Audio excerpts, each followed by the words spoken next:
You're listening to Breakaway Wealth, the show designed to help you build wealth faster, think bigger, and break out of the herd. Now, here's your host, Jim Oliver. Before we jump into today's show, we have some exciting news to share with you. Our brand new online community platform is now live. Get access to free on-demand, in-depth training courses on topics like infinite banking, cryptocurrency, real estate investing, and much more. Just go to community.createtailwind.com. That's community.createtailwind.com, or check out the show notes of this episode to find the direct link to request to join the community. Now, on to the show. Welcome back, Breakaway Wealth. I'm your host, Jim Oliver, and with me today, my guest, Steve Richards. Welcome, Steve. Hey, thanks for having me. So, Steve, I like to let everybody introduce themselves and to the Breakaway Wealth audience, and I really like your story and your message. So, just take it away and let us know a little bit about you.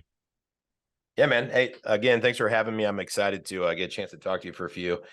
Whenever I get these opportunities, it's I love letting them go wherever they lead because, life is so interesting and we get so focused on work and business and all these things. Like, it's crazy how serendipitously things happen, like I'm sure we're going to uncover some things that'll help the listeners today. So, really quickly, just a background on me. I grew up in Indiana, Northern Indiana, went to Ball State in Indiana. I still live in Indiana. So I'm 48 years Indiana, got a business degree. I came out of college in the late 90s and did .com consulting. I got to see a lot of really cool stuff at that time. Got to see a lot of entrepreneurs, kind of probably stoked my entrepreneurial fire at that time. One thing I saw a lot of was what not to do in business, because there was a lot of venture capital, a lot of dumb things happening during that time with money and finance. And, I did consulting. So honestly, since like 1998, I've been consulting businesses, coaching businesses, owning businesses. I got into real estate in 2004, which is really ironic. Like, as I started in the tech business, it was really awesome. But by 2000, the Y2K hit, the .com bust hit, all these things happened. I grew right through it. I got into the sales aspect, the business development side of tech world at that time, and it didn't really affect me too much. But I shifted into real estate in 2004, and we started going balls out 6 months in. It was I was flipping 5 houses a month, and I was like, oh, if you can fog a mirror, any bank will give you any amount of money. Like, and when I buy a house, I just borrow more than I need, and I make 10, 15 grand buying a house, not even flipping it, like buying a rental. I would just cash in money, and not suggesting that to anyone, by the way, but it was interesting times, and then 4 or 5 years into that, I had shifted more to the rental side of things, but the market shifted and we had the big economic crash, obviously, of 2008.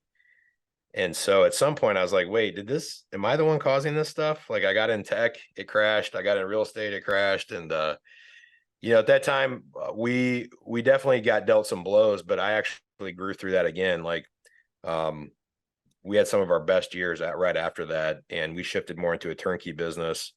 Fast forward now, I've owned a real estate business for 20 years, since 2004 is when I got in, like I said, and I flipped about 1,300 homes. The first 500 or 600, it was a job. I was a hustler. I was self-employed. It was cool, but I didn't have a life. I mean, I did, but I didn't have control of anything. I couldn't scale anything. Over the last 600, 700 houses, I've really figured out over the last 10 years of that, first that 20 years, the last 10 have been figuring out business. And I think most people think they own a business, but they own a job and they're trapped. And a lot of people sit around working their corporate jobs. Like, they don't understand it, but they're like sealing their own fate, Jim, by they're like, I can't wait to go full time. As soon as I can go full time in my business, like, that's their goal, go full time in their business. And what does every business owner want to do once they own a business they're full time in? They want to get out of it. Like, they don't want, they're like, then you spend the next 10 years trying to get out of it. And so over the course of the last 5, 6 years, I've gotten more into the coaching side. I'm less involved in the day-to-day. I'm not really involved in the day-to-day of my real estate business. And we own the CO Nation's a coaching business I own. I help, anyone who's in mid upper six figures that's stuck, like I can help them get to seven. People that are in low seven figures that are working more than 10 hours a week, I can help them get out of their day to day. Those are kind of like what we do there. We also own a business called Team Architects, where we've dove really deeply into the psychology, especially the cognition of analyzing people and making sure the right butts are in the right seats. Because as you know, that's the main thing that matters when you're building a business is the people that you have. You're only as good as the team you build, and it's an epidemic level issue that entrepreneurs are horrible at hiring. And putting a Facebook post out and hiring your cousin's boyfriend is never going to work. so there's a process, and so we teach entrepreneurs how to build and manage and run successful teams with the Team Architects company. And then lastly, the main thing, I'm mostly focused now on I'm doing some men's retreats and just the spiritual side of life. And I don't mean religious. I believe in God. That's what I believe in for the universe. But I think that the people confuse religion and spirituality, and I think they also think that you got to be smoking weed in the mountains with a ponytail in Denver to like be spiritual, but you don't. And understanding breath work and exercise and diet and prayer, meditation, manifestation, like there's a lot of stuff that's very practical. And so bringing the practicality to spirituality is one of the things that I focus a lot on with folks through the coaching and the retreats we do. But yeah, that's me in like 4 minutes or whatever that was. So yeah, no, that's perfect. It's funny because I think, one of my favorite quotes is adversity introduces a person to themselves. And when you talk about during the .com and real estate and all of those busts, I've been helping people try to build wealth during those times. And the first 15 years of my career, I was a full service financial planner, or financial babysitter is what I call them now, because people think that they're actually planning your they're planning your finances. Yeah, they're planning to make money from you for the rest of your life. Yeah, exactly. Planning their commissions. And I always what I did after 15 years, Steve, is I realized that my clients' CAGR, their compound annual growth rate, for anybody that doesn't know that term, wasn't anything close to what the platforms were saying their average rate of return was. And and that's kind of like, have you ever heard people with 401ks, they say, hey, I'm getting a good return, but it doesn't seem like it's growing. Well, yeah, you're getting the average rate of return doesn't mean anything. It's averages lie, right? And so when you look at wealth, it's really about not trading your time for money. And I like what you said about that. And even the people that are seven figures, if you're seven figures, but you got to work 80 hours a week, or you got to work, like you said, even 10 or 20 hours a week, there are a lot of people out there that don't have to do that. And there's you have to plan for it. It's like anything else, right? You have to have a plan. If you don't have a plan, then how do you expect to get there? But when I tell people that, and I told our team that, hey, we're going to work 4 hours a day on growing this, and then for 4 days a week, they kind of looked at me sideways, because like, well, wait a minute, aren't we going to work like 40 hours and 5 days a week, and we're going to really, but I can be a lot more efficient in 4 hours, and I can't be at my top performance for 8 hours a day. I mean, I'm 58. I mean, I've got a lot of energy, but I don't want to be doing that for that amount of time. And the other thing that you said that I liked is, people ask me, I have over 30 companies now. They ask me, well, Jim, how do you do that? And, doesn't that take a lot of your time? And it doesn't take any of my time, because there's two things that I do. And it's super simple, is I hire really good people and I overpay them. Simple. They act like owners because they have the opportunity to be owners. So talk a little bit about like what you're seeing out there, and what people need really from a coaching standpoint. Like, I just see that there's so many people stuck. Yeah. It's interesting. could go 100 directions with this. Let me start here. Our team architects business is designed to like do a specific, like help people understand how to define the roles in the business and do the job ads and generate candidates and how to analyze those candidates, pick the right people, how to set up comp plan. There's all these things to it, right? It started out as a better mousetrap, and we created an assessment that's better than Colby, Predictive Index, DISC. I mean, anything you've heard of, ours blows it out of the water. And we're like, cool, this is it. Like, this is going to blow up. All we did was make people like shoot themselves faster. And we raised the stakes because now you're hiring the right person and you're still screwing it up. And we're like, gosh, what is going on? And to your point about the plan you mentioned a minute ago, like, it was crazy how many people were coming to us and are like, yeah, I want to hire this guy. And we're like, no, but you don't even understand the business. They're like, I got to hire another sales guy because we have so many leads. My guy's inundated. And then we find out they don't even have an inside rep. So their outside guy is actually inundated with leads, not real opportunities. Right. And like, we're like, yeah, but you don't understand business. Like, look, if you have an inside person filter out based on qualification, you can cut the leads in half. And now your guy's only spending time, working with qualified people. And you're in this horrible you're in this like hamster wheel. If you hire another sales guy, then you just have to go double your marketing spend.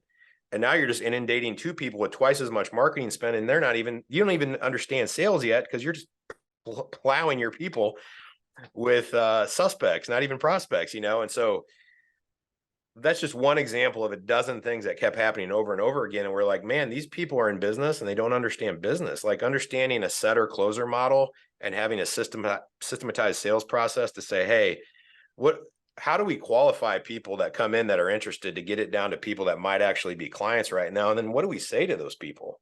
Yeah. What steps should we follow to help them and uncover their needs? And like, from a coaching standpoint, these X's and O's, people like in real estate, because, I think we have that connection. Like, they think they got to learn all this stuff, all this training.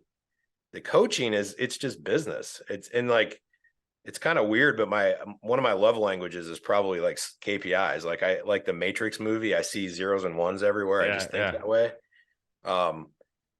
Being one thing that I don't care if you don't own a business, if you're a corporate executive, I mean, if you're just working somewhere and you don't care, like, this isn't going to help you too much. But if you're trying to grow in what you do in a career or own a business, you have to become a student of the structure of what's going on and how to be efficient, effective, productive. Like, all that stuff usually doesn't have to do with the thing. Like, if you sell hamburgers, you sell houses, I don't really care what it is. There's like the technical information you have to know.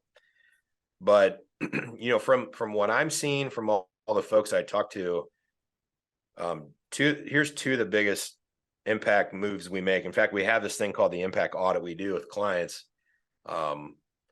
Is they don't know what they want. So they don't have a good plan because they don't know what they really want. They know what they don't want. Usually they're like, I don't want to work at this job anymore. I want to own my own business, or I want to do this. And so they don't really define what they really want, or they want something ubiquitous. Like, I want $10 million, or I want to flip 100 houses, or I want to whatever. When we break it down to like, why do you want that? Like, really understanding, okay, I want a vacation house that I want to spend 1 month at twice a year. Mm-hmm. I want my kids to go to this school and it costs this much money. Like, I want to give this much to my church. I want to like have this much in savings because it makes me feel safe, like 6 months worth of my expense. I want to eat this kind of food and work out at this kind. I want to have this kind of body, like this kind of shape. I want to have this kind of experience with my spouse. I want to do a date night every other Wednesday, whatever it is. Like, all those things that you list are very specific, and they take time and they take money. And if you can decide how much time and money you need to do the things in life that actually matter, so that when you're gone, like, you actually lived the life that mattered, we can reverse engineer a business or a career that will support that to give you the time and money, instead of the other way around. Like, you give your time and money to your business and you hope there's left over for you or your job.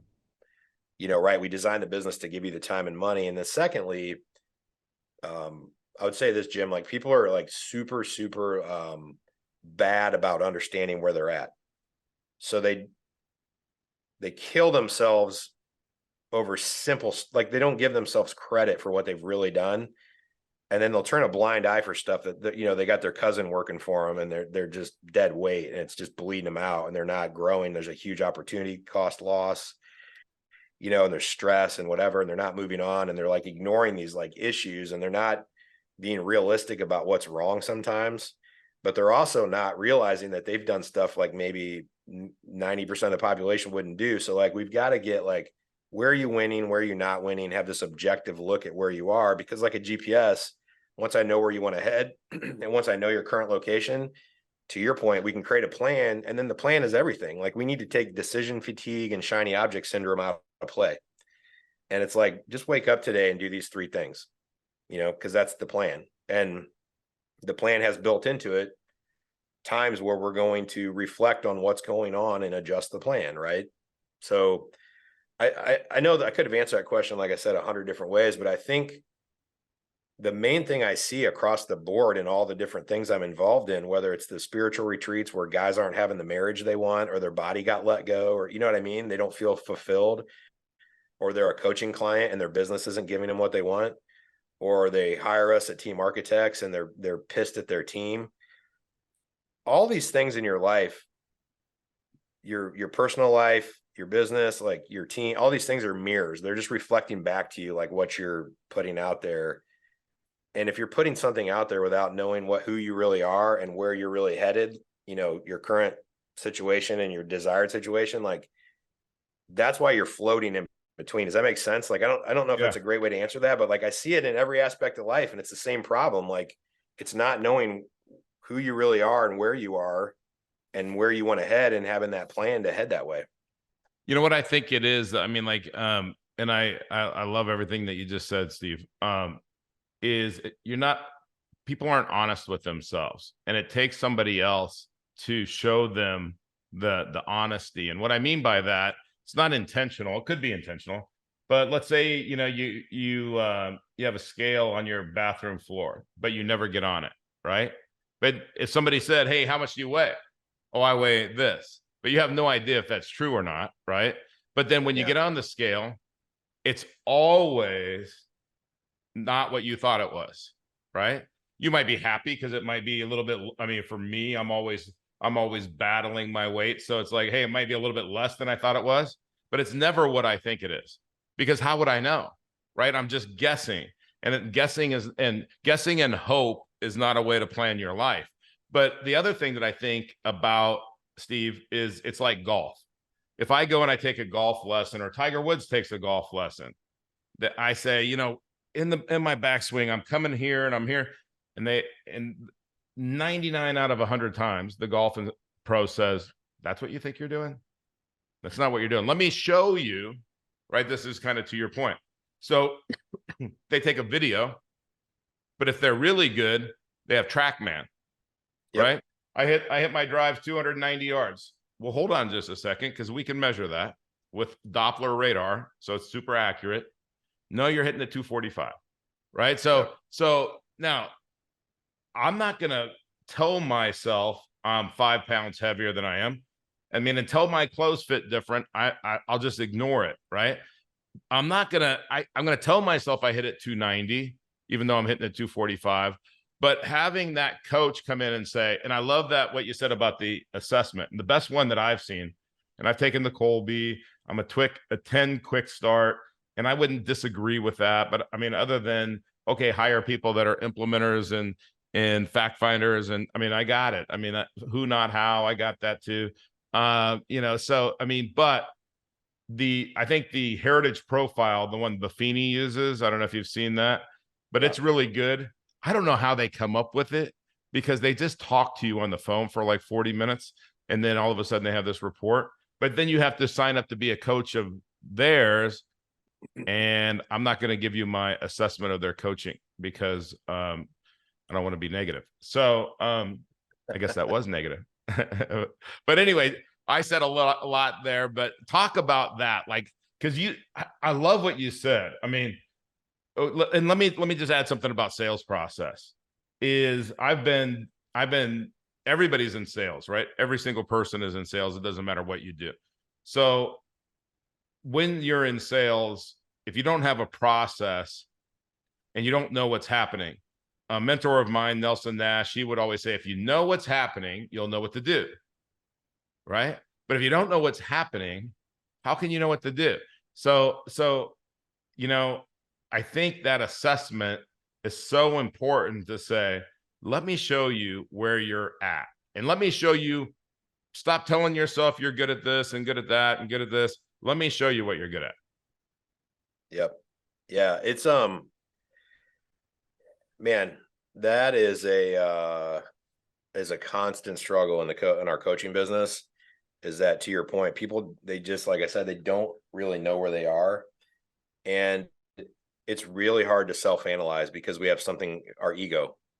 Yeah. And I don't mean pride by that. I mean, like, the subconscious programming that's based on, who raised us, who we hung out with, the experiences we've had. Our brain's been programmed to work a certain way, and it creates filters and lenses. And sometimes we see things with rose-colored lenses, and sometimes we see them with brown poop-colored lenses, or like, whatever. Like, but man, I see people who are like just misdiagnosing things left and right. Like to your point, I help we're in family mastermind together. In my opinion, one of, if not the top, probably mastermind in the country for real estate, definitely is. As far as for leaders in that business.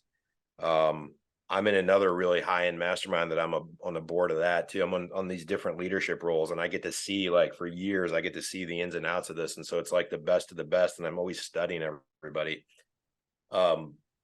So like in the other mastermind I'm in, I help run hot seat rooms. We don't do that in family, but in that one, where people are breaking down their business and talking about it constantly, we see people come in, they're like, yeah, I'm running $1 million business, or 5 million, or whatever. It's a pretty high-end group for it's real estate investors, a lot of wholesalers, and most of them are in the multiple 7 figures, which is pretty good. A lot of wholesalers will never get to 99% will never get to this level.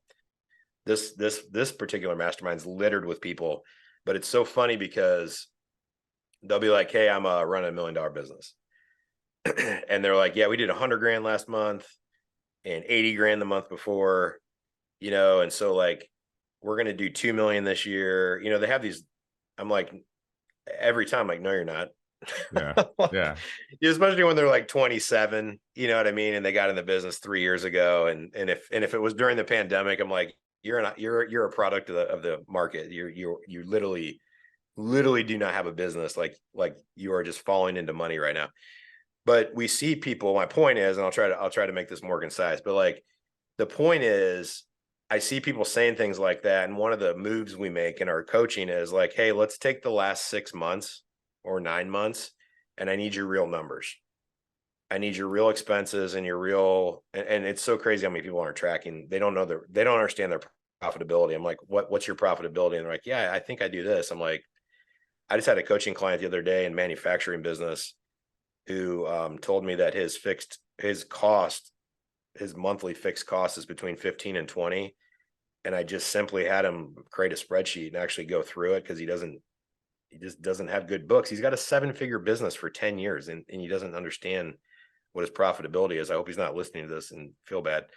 But anyway, we did this process where I had him think through a couple different things and categorize them and start to list them, and he kept thinking, my accountant's sending me these reports. I'm like, no, man, I need your credit card statements, your bank statements, like wherever you spend money, we need to go through all of them for the last 90 days and write everything down and whatever. We figured out. The last time he texted me, he's like, holy crap, I'm at 32,000 monthly fixed expenses and I'm still going. Like, when I asked him, he was dead. He's like, it's between 15 and 20. It varies a little per month. I'm like, I bet it varies less than you think.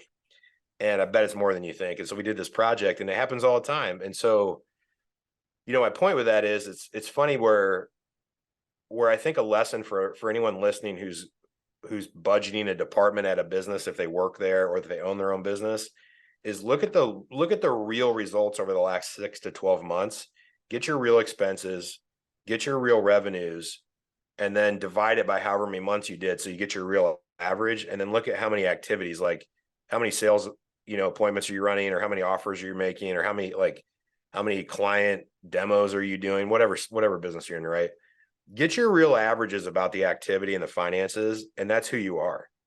Yeah. And again, I see people who are like, I have $1 million business, man. You know, everyone that does 100 grand once, they're like, oh, my business is, I have a 7-figure business now. I'm like, no, you don't, because I guarantee 3 months ago you did 20 grand. And I know in 2 months from now, you're going to do 10 grand and be in a cash crunch. Like, I already know, because these like big months, when they're like, when they hit the first time you start doing 6 figures, they always come at the cost of like, they're built up because you had some bad months that kind of like things got delayed and finally came through.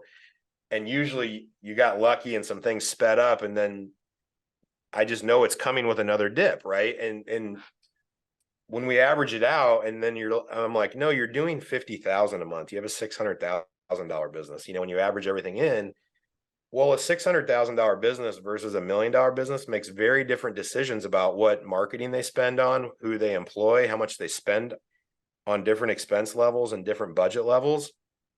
And if you're spending like $1 million business, but you have a $600,000 business, you're going to wake up in a bad spot. Right. Yeah. And so back to our point, you know, that is what I mean when I say people don't know who they are. Like, results don't lie. I can find out who anyone is. If you show me your CRM, where I can go look at how many sales calls you had or how many clients, and then let me look at your books, and I can just add up how much money you spent and add up how much money you made. It's just simple math, division and subtraction. And it's just simple math. And I just need 6 months of it. And I'll be like, this is who you are. And from that, we can diagnose all kinds of things, you know? Yeah. It's kind of like you're doing, it's like the TrackMan. It's showing you all the numbers. Here's your attack angle. Here's this, you know, in golf. But you know, what's funny is a few years ago, I had my bookkeeper. I said, hey, I want to run my personal life like a business. So I want, you know, I have all these companies and money's coming in and sometimes money's going out. And I want a personal P&L every month. You know, just, I want to see from a personal standpoint what's coming in and what's going out. But, you know, it took her like 6 months, honestly, to get that process down. But once we got it down, it's like every month by the 5th of the month for the following month, I get this report, and it says, hey, I don't have to guess, right? It's like getting on the scale. It's like, hey, guess what? My muscle mass was 200 pounds last week, and now it's 200.3. So I gained 0.3 of a, I mean, it's right there. And so I think accountability is important, because I don't know how you have a vision if you don't know where you're starting. I mean, if you were in an airplane and you said, well, hey, I want to go to Tokyo. How much gas do I need, or how much fuel do I need? You know, well, tell me where you're starting. If you don't know where you're starting, well, I can't give you any of those answers. So then I have to lie to myself, which people are great at lying to themselves. We sell ourselves before we sell anybody else.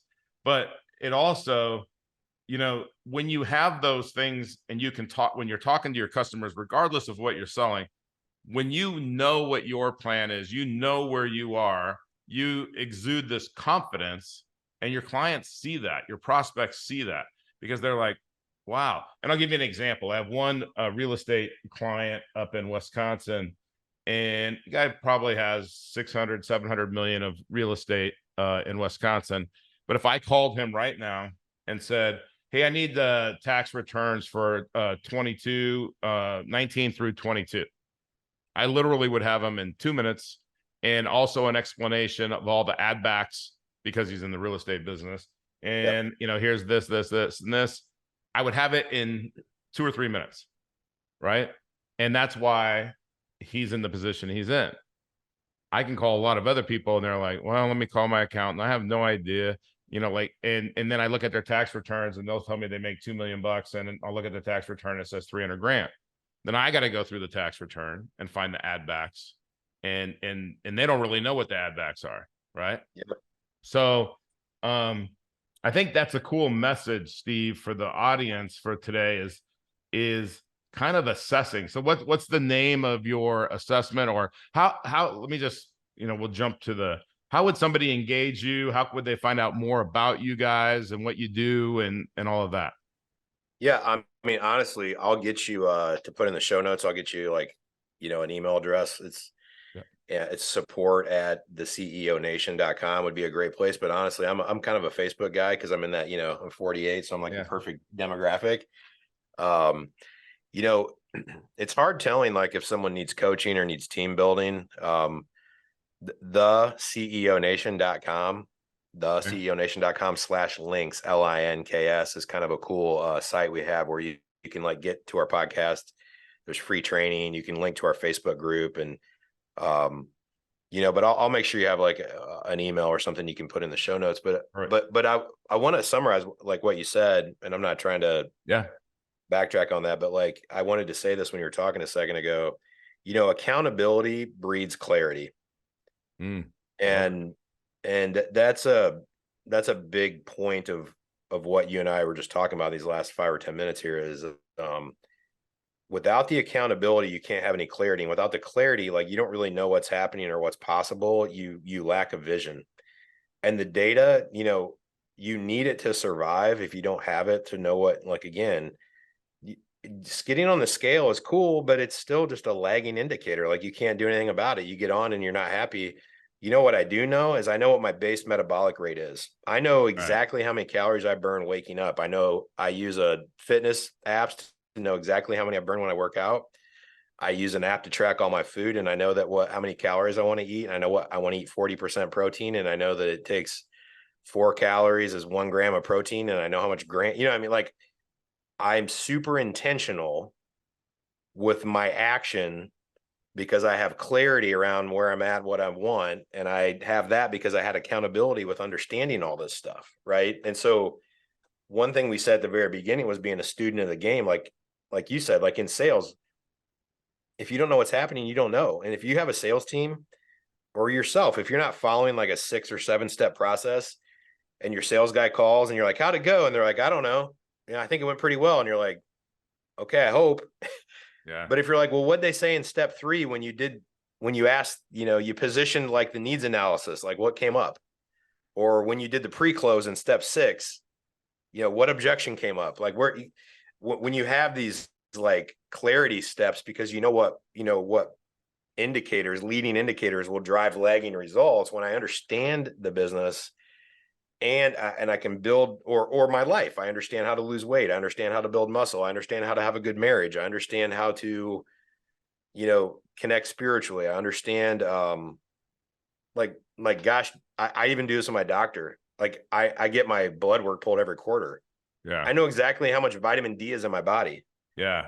I know what my thyroid produces. I know like what my kidneys do. Like I know how much I inject testosterone twice a week because want to still work out like I'm 25, even though I'm 48. Like I put 31 units of testosterone in my leg twice a week. Like everything is so metered, so calculated, and so precise. And without accountability in your life, you can't get clarity. So I wanted to riff on that for a second, because I think if there's a message to take away from today is that I would say everything in your life needs this kind of accountability, every aspect, because man, as you know, probably like if you get your relationships set well in your life, like get the right people in and the right people out, and then treat the people you have in well and whatever, be mentally stable, and you get physically strong and healthy, and you get spiritually connected to something bigger than you, man, business is easy. Yeah. Like you can take the coaching you get and you'll be like, it's like rocket fuel when you get coaching and training and masterminds on top of having a balanced life. If you don't have a balanced life and you can pay for all the coaching and training and whatever you want, and it's like oil and water, it just won't stick. Does that make sense? Like, I feel like that's a message that I hope that I can deliver to folks, that it's like, it's not all separate. It's all integrated. It's every aspect of your life. I like what you said there too, because again, I equate things a lot to golf, and like there's a time where you hit a golf ball and it feels so pure, and you just hit it and the ball flight's perfect. It goes the perfect distance, and you're like, that's it. That's what great feels like. Right. And by the way, I don't mean to interrupt you, but yeah. If anybody plays golf, I want to add to that analogy. You know how easy it is when you hit that shot, you don't even feel the ball. Right. Yeah. You're not clubbing it. You're not, it's not vibrating your hands. Like By the way, the best stuff we do the best deals we do in business are always easiest. Like it happens. Like, right. Excuse me. I agree. You know, you're exactly right. And you can't hit a ball like that if you have anxiety, you're worried, you're mad at your spouse, you're in a you can't hit a ball like that. And you look at, I mean, one of probably the best golfer of all time, Tiger Woods. You know, Tiger Woods was playing well when Tiger Woods was good, like when his life was good. When his life wasn't good, he's, even though he can squeak it out even when it's not good because he's Tiger Woods. But like when I used to coach baseball and somebody would say, okay, I'm going to hold the bat way up here and this is how some pro does it, and I'd say, he has exceptional ability, you don't. So you need to do the basics the right way so that you can you can be successful in baseball. So, you know what else? I don't mean to interrupt you again, no, but that's okay. You're really hitting home with his analogy because I love golf too. Yeah. You know, the other thing about Tiger Woods is that he is the best of all time, arguably, but he still has a coach. Absolutely. You know what? I would say that all the time. And you know what? Here's the funny thing is, and his coach can't beat him at golf. His coach isn't better than him either. But he can analyze what Tiger Woods is doing, right? He can, the coach has the tools, has the knowledge, has the experience to say, hey, I know you think that you're at, you're here and your club path is 3 degrees inside out, but it's really 2 degrees inside out. And that 1 degree when you're Tiger Woods is a difference. So back to you, like the indicators, I always think it's funny when people talk about like working with a nutritionist or a coach or a trainer. And one of the first things the trainer says is write down everything you put in your mouth for a week. And then people go, that's where the rubber hits the road, right? Carry around, you can get a, I don't know, $1 little pad if you wanted to. You can put it in you can do it any way you want. But what percentage of people actually do that? Not very many, right? So all you have to do to be exceptional is do the things that unexceptional people won't do. And the common denominator of success by Albert Gray was successful people do what unsuccessful people either can't or won't do. Simple as that. So when your coach says, hey, give me all of your expenses for the last 6 months, tell me everything you put in your mouth for a week, show me what your workout is and look, let's go through it. Whatever it is, it's that accountability. I mean, I'm changing trainers. My trainer moved to Boston, and I would tell you in the last 3 weeks, my workouts have lagged because I'm not even saying she was that great of a trainer, but just having her there and making sure that I have to show up at 6 a.m. and go through an hour of HIIT types of workouts and functional crap and pushing plates down the gym and sleds and shit. Just having her there, I mean, I might go, you know what? I kind of have a little twinge here. I'm not going to push that sled today. I don't know what I would, I can talk myself out of it. So having that coach, I'm a huge believer in coaching. As we wrap up, Steve, I think you've given people some really cool thoughts and ideas, and hopefully I tell people, you have to get coaching, you have to get a vision, you have to have a plan. I don't care I do care whose system you use, but there's a lot of good systems. You just got to use one and commit to it and do it. But Steve, kind of wrapping up, what's the best advice anybody's ever given you? Man, I'm not my daughter always gets mad at me because she's like, what's your favorite movie? I'm like, I don't have one. I don't have. So I'm going to answer that this way. Okay. I think in the context of what we're talking about today, and being better and in bettering yourself and improving, one of the best things I've ever heard, or maybe I've just learned it, and it was advice that was given to me several times. I didn't understand it until I understood it, and now in a year from now, I'll be like, oh, I didn't understand that. I keep relearning this in different ways. Like there's levels to these games, and what got you here will not get you there. And deeper is what got you here is probably going to keep you from getting there, because I love that. No matter what it is, we have these coping mechanisms, or we have these planning mechanisms. It doesn't matter. We deal with life and it gets us somewhere, but then it gets in the way at some point. So letting go of what you used to rely on is a really important piece of advice, like in understanding, how to progress and move forward. I love it. Okay. Last question. What, if God came down from heaven and told you that you could only retain the knowledge that you received in one book, what would that book be? As before, I don't have a favorite book. Yeah, that's okay. But in general, in the context today, there's a book called Living Forward. Okay. I don't have the author in front of me, but we'll look it up.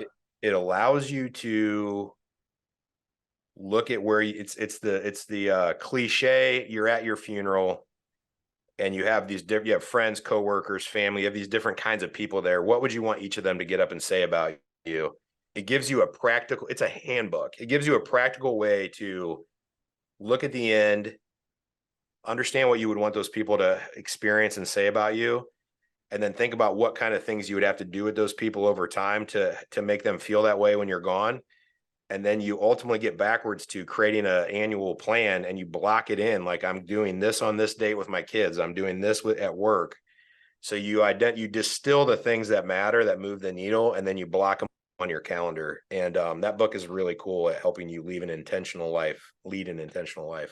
I love that. I love that intentional too, because if you don't have, if you don't have intentionality, you don't have commitment, you're really not going to get very far in life. And one thing that's so cool is if you do these things, you do them just a little bit better. You just do things uncommonly. It's uncommon for people to have coaches, right? To help you get to where you want to go. But that's the coach's job. Once you establish the vision and the goals, you have a teammate now, instead of just trying to do it on your own. And I don't care how successful you are. So Steve, thank you so much for being on. And I think we could probably, you and I could probably talk about coaching and performance all day long. So a lot of what you said really comes down to how we end the show. And we end the show with the incredible words from Earl Nightingale and The Strangest Secret. What you think about is what you become. What you focus on is what you become. So, Steve, thank you so much for being on, and take it away, Earl. Here's the key to success and the key to failure. We become what we think about. Now let me say that again. We become what we think about. Once again, thank you so much for taking the time to hear what was shared on today's podcast. If you are looking to discover new wealth building strategies, then go to community.createtailwind.com.